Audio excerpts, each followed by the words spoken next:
Sunday morning, I was reading the newspaper and something catch my attention. A girl in town is missing. They published the poster as big as half of the newspaper page. And it's Lilith Pleasant. I know this girl. She's the daughter of Mary Sue Pleasant, who is an intern in politics. And as far as I know, they live around the same lane across the street of Vincent's house. And this girl has a twin sister named Angela.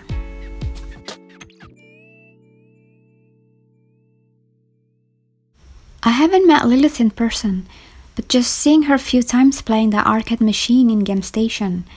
But I have met her mom Mary Sue just a couple times in the local grocery store.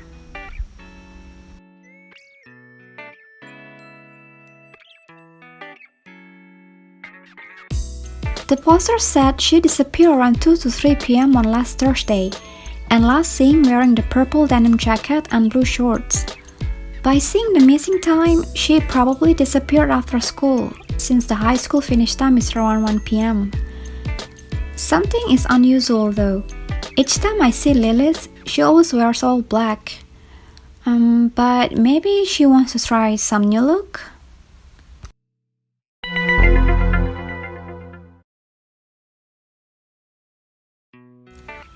I feel sorry for Pleasant family. They must be worried about the missing daughter, but in the same time, I feel so excited I can start performing some investigation.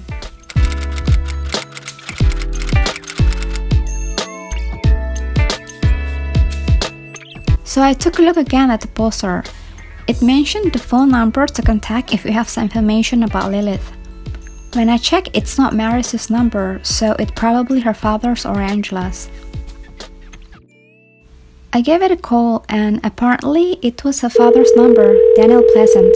Hello? I had never met Daniel before, so I introduced myself as Maris's friend and told him that I got his number from the poster on the newspaper. I told him that I wanted to offer some help to also look for his daughter Lilith.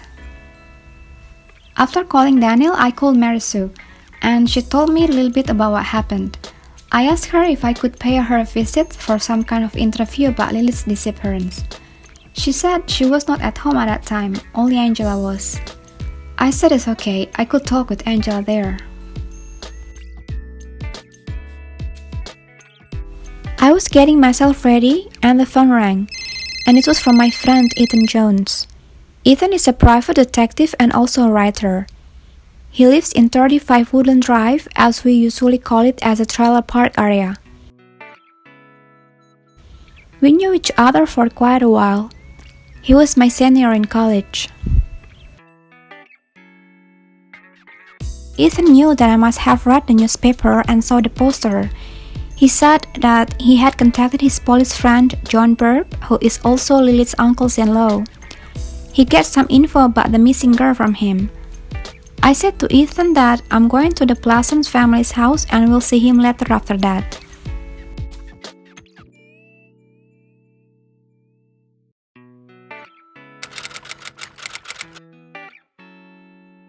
Little bit about Officer John Dirk.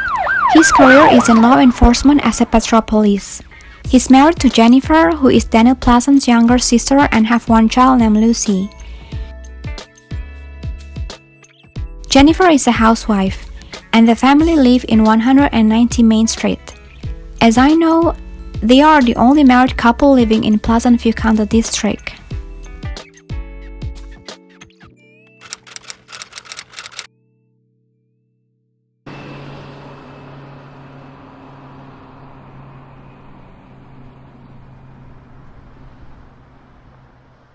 I arrived at the Pleasant family's house around 10:30, and Angela was there. She said she knew that I'm coming as her mother told her so. I also saw a boy in the kitchen, and Angela said that he's her boyfriend, Dustin Brooke.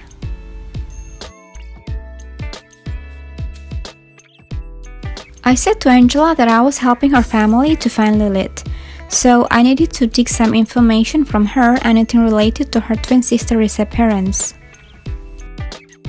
According to Angela, after returning from school and arrived home around 1:30, Lilith directly went to her room in a rush to change.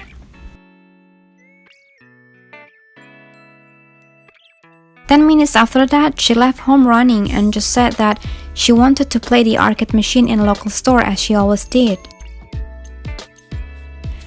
Besides being in a hurry, there was also one thing that is unusual. Angela said that she borrowed her purple denim jacket, which she never done that before. Besides, she was not a fan of such colorful outfit. The twin had no really good relationship, so borrowing one's jacket is something to be questioned.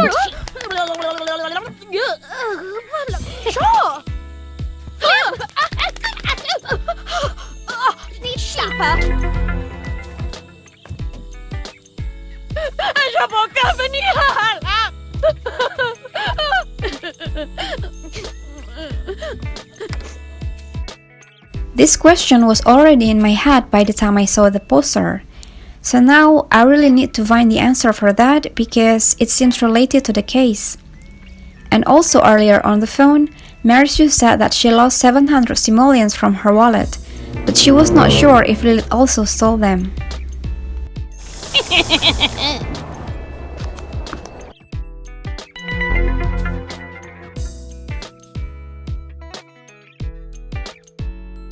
Angela said that the family had reported the case to the police, who is also his Uncle John, and the case was still under investigation. Sokat pongkal, kribli shonit. Ha? Newly. Azawati Jum. Batan. I asked Dustin to also join the conversation. He said he did not have much info to give because he is not that close with Lilith. He only saw her 3 days ago at school. Chamranho. It's Kuliga. Jam. Zikam la kosika pachu. Anjugi. Makosika pachu. Azawati Jum. Dachi. Kosugli capital. Frogan. Makur. Lasuvika. Itliv.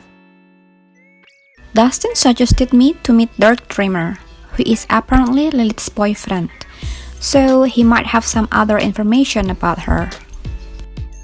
Dustin also said that Dirk always goes to the swimming pool on Sunday afternoon, so I could probably find him there. I seem familiar with the name Dirk Dreamer. I guess my brother James mentioned that name few times, so I assume Dirk is also one of his friends. I knew where to begin with, so I started the investigation from the local store where Lilith always plays with the arcade machine to ask around. Then I will continue to meet Dirk at the swimming pool, which is located in 250 Main Street. And last but not least, I will meet my friend Ethan to exchange some updates about this case.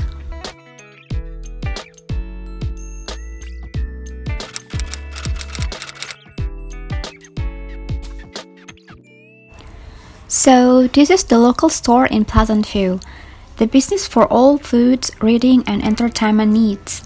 It is located next to the community center where the swimming pool is. It has two connected buildings. The left one is the groceries, food supply store and also the female toilet.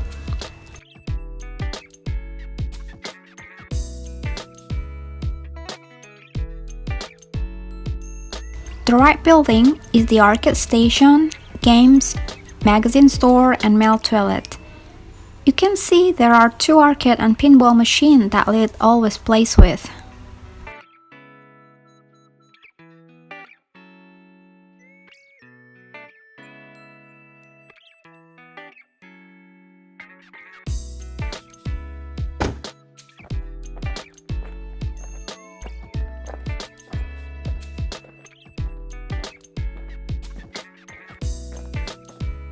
When I arrived at the store, I went directly to the cashier and met Michelle Kearney. I asked if she knew something about Lilith. She said yesterday there were two police officers also came asking her the same thing. I believe they were Officer John Burb and also Officer Apigit de Peace, as Ethan told me.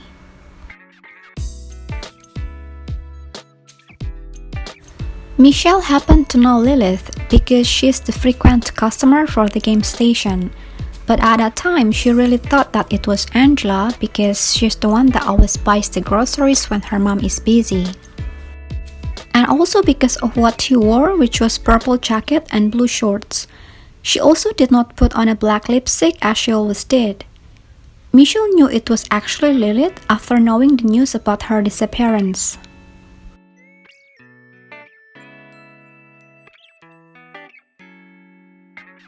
According to Michelle, Lilith came to the store on Thursday afternoon, but not for playing the arcade, but to buy some food supplies and snacks and spent around 60 simoleons.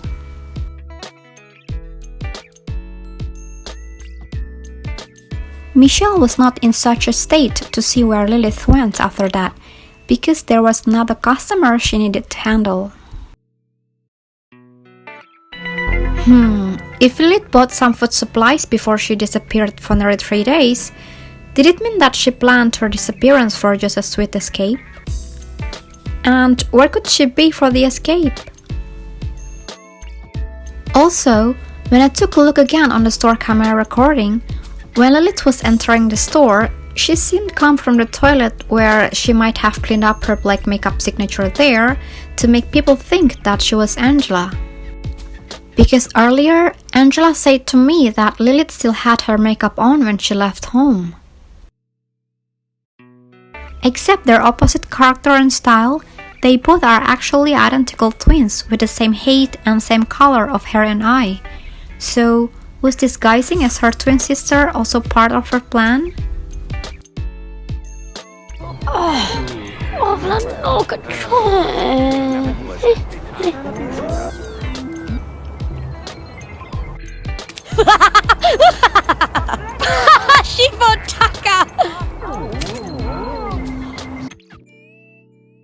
I still could not conclude anything because I had no sense where she might have gone, and there was still a possibility of her being kidnapped.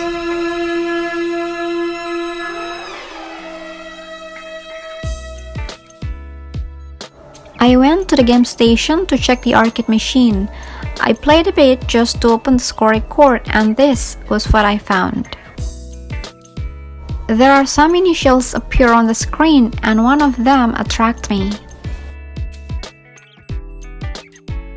It said Lithium scored the top, and it was recorded 4 days ago. Was Lithium the initial that Lilith created for this game? If it was, it meant that last time she played it was on Tuesday, 2 days before she disappeared. But I still needed to make sure about that. I asked the cashier, whose name I drew on CV, about the game initial. He said Lithium could be the girl with the black lipstick, because she came here very often and could play with the machine for hours, but he did not see her coming either today nor yesterday.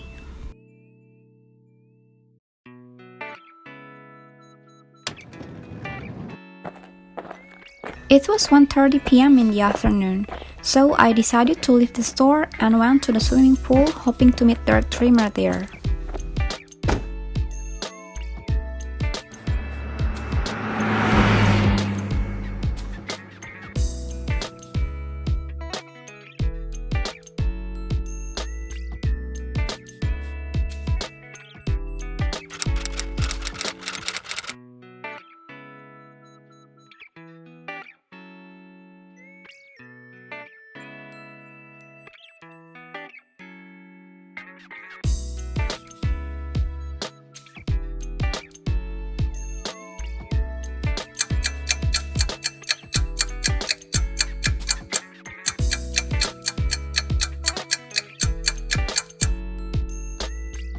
After nearly an hour of waiting, I saw a teenage boy coming to the pool.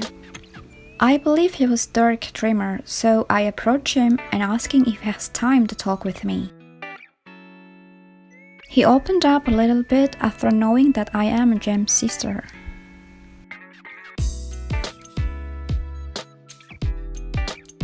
Dirk was quite informative. He told me everything he might knew about Lilith, but he knew nothing about her disappearance. According to Dirk, they last met on school break time, which was Thursday around 10:30, and had no contact later after that. He texted Lilith on Thursday evening around 6 p.m., but the message was not delivered until today. Seemed that her phone was turned off from Thursday afternoon. I kept digging the information from Dirk. He said that Lilith felt a bit disappointed about her family. She was always compared to her twin sister Angela by her parents.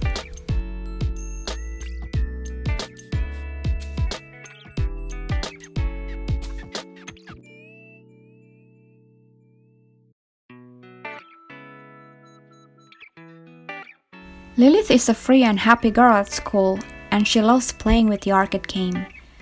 Dirk also told me that lithium is Lilith's initial for the game. She said she always wanted to be free all the time, doing things at her will where no one tells her no.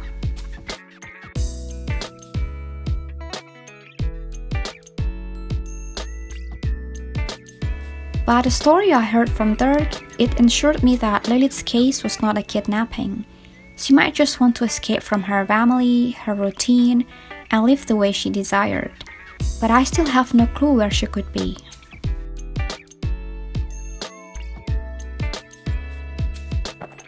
It was 4:10 in the afternoon, and I'm leaving the swimming pool for heading to 35 Woodland Drive to meet my detective friend Ethan.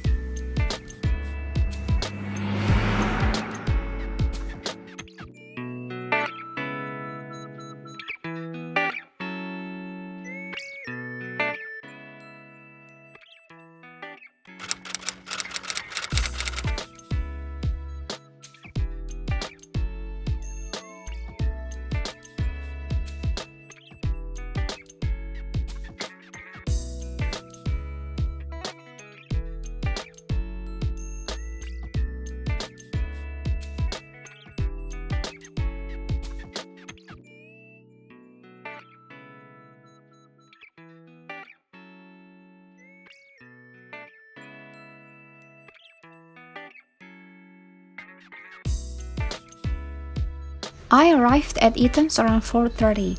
We shared some information with each other, and we both agreed that Lilith's case was not a kidnapping.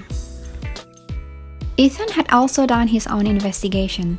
He called the officers that had been handling the case, and they said that they were currently investigating some places in downtown that Lilith might go to. According to Ethan, the Pleasant family has relatives also living in Pleasant View. The Burp family, and the Oldie family, who is Lilith's grandparent on her mom's side.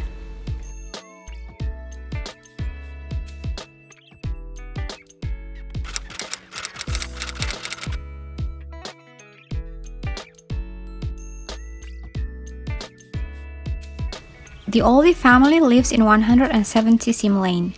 They have been living in Pleasant View for 25 years. The Oldies are simply one of the nicest families around. Their years together through good and bad have made them into the wonderful parents and grandparents they are today. Herb Oldie is a businessman, a loving father and grandfather, and reliable husband to Coral Oldie.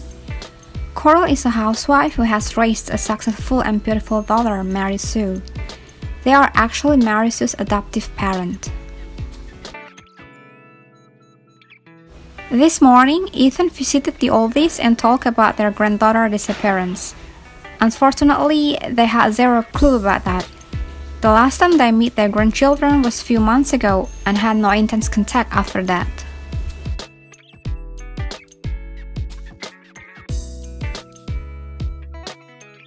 So, here are the clues we gathered about this missing girl case so far. First, she was last seen wearing purple denim jacket and blue shorts, which belonged to her twin sister Angela, and did not wear any black makeup as usual. The second one, she probably stole 700 simoleons from her mother, then spent 60 simoleons for food supply in the local grocery store. The third, she loved playing the arcade machine, and her initial for the game is lithium. The fourth one, for some reason, she felt a bit disappointed about her family and just wanted to be free. And the last one, she stayed in neither her aunt nor her grandparents' house, so it left us needed to do more investigation on where she could be staying.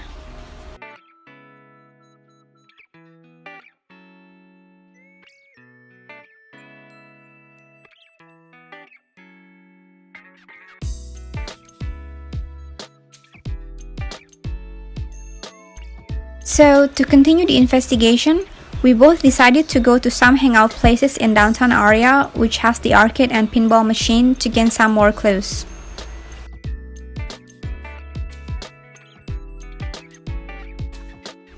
As we know, there are 5 hangout places in downtown with the arcade and pinball machine. They are Symbol Lanes, Speedy's Fast Lane Bowling and Eats, Crypto Nightclub, Sims Gone Wired, and the last one is the corner shops.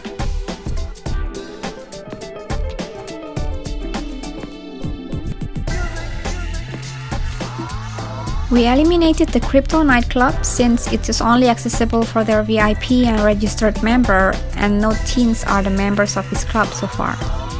And put the Speedy's Fast Lane Bowling and Eats on the bottom list since it has only pinball machine there.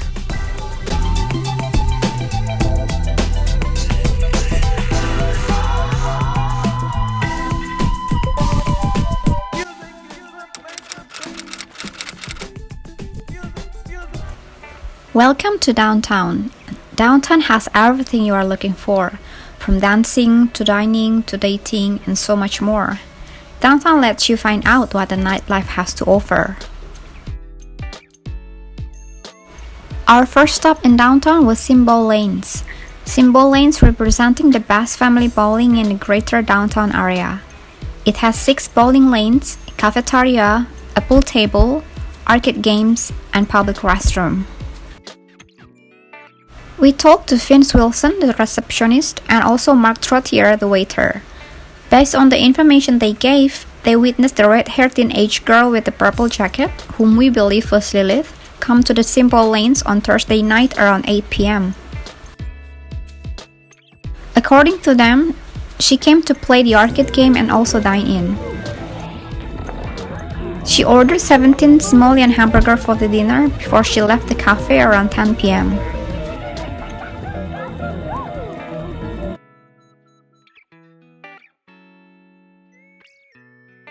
We also checked the arcade machine there and opened the score record. As we both saw the screen, it was confirmed that Lilith indeed came here and played the game 3 days ago. After getting enough the information from Symbol Lanes, we continued the investigation to the corner shops.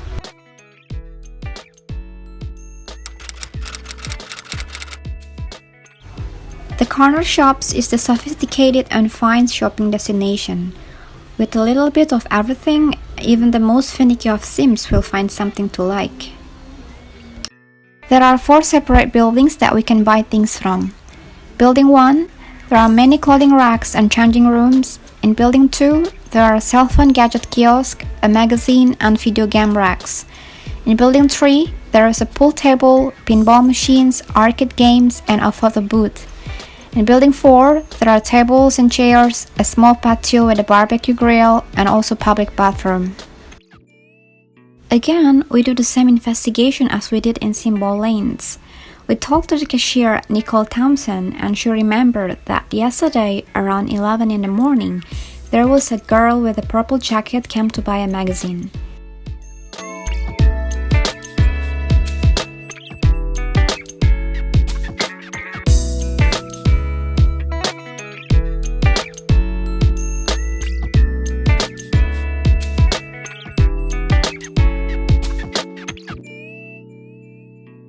She came with a taxi and seemed that she asked the driver to wait for her. After just a couple of minutes at the store, she left taking the same taxi. So, Lilith came to the shop just to buy a magazine, then left with the same taxi that she ordered. Not much time we spent in the corner shops, and Ethan said that we did not need to go to the Sims Gone Wired since he could easily track who the taxi driver was to dig some more clues. So, I drove Ethan home and he said that I could leave the tracking job to him and would let me know later as soon as he got a clue.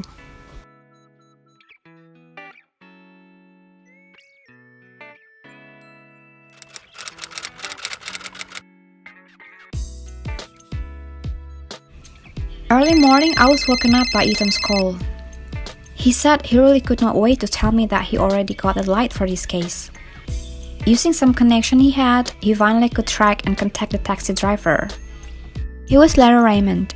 He said that Lilith booked his taxi service for a couple of hours on Saturday. Started from Saturday morning, she called the taxi to pick her up nearby the sculpture park and drive her to the corner shops to wait for her there. From the corner shops, Lilith asked him to drop her at the Speedy's Fast Lane Bowling and Eats and asked him to pick her up again there around 8:30 p.m. And the last order from her was picking her up at the Speedy's Fast Lane Bowling and drop her to 330 Main Street, which is the local boutique.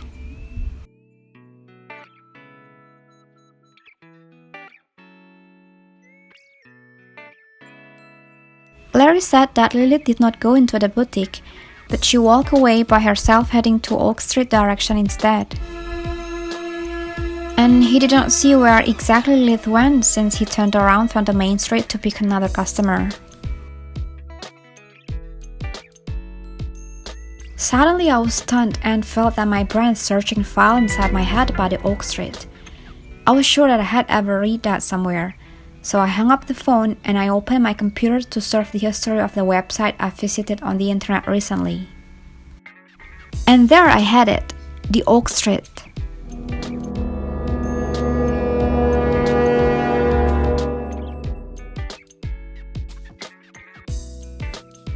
About a week ago, I read an advertisement about some residential on sale in Pleasant View. And there was a very tiny house for sale or rent on the list located in 10 Oak Street. I really believe that this is the house where Lilith had been staying this whole time. She's probably renting it.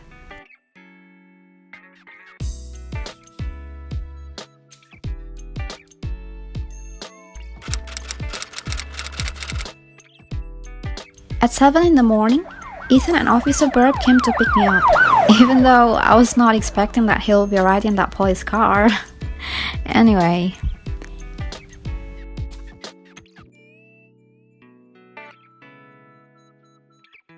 With neither a further ado nor hesitation, we're off to 10 Oak Street together.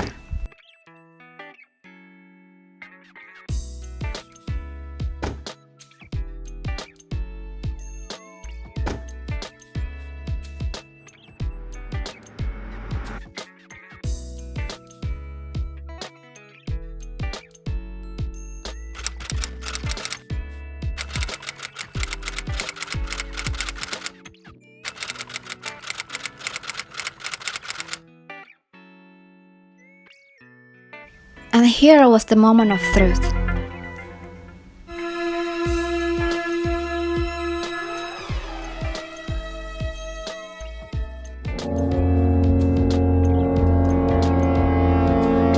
So, as you guessed so, Lilith was here, all these days.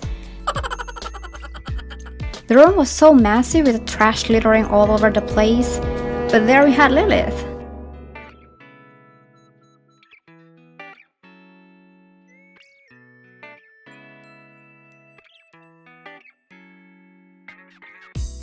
She was not happy with our visit, but Officer Burp succeeded to pursue her back to her parents.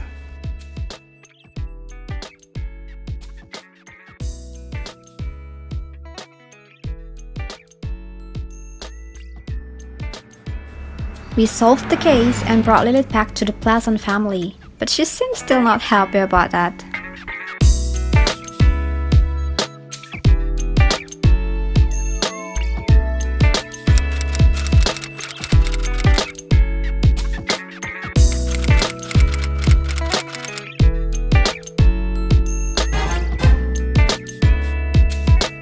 So guys, that was a quick case to solve, right? And it is a time for me to say goodbye at the end of the second episode from my first case. I hope you enjoyed the video and appreciate if you can click the subscribe and like button to support me. See you guys soon in my next episode with another interesting case to solve.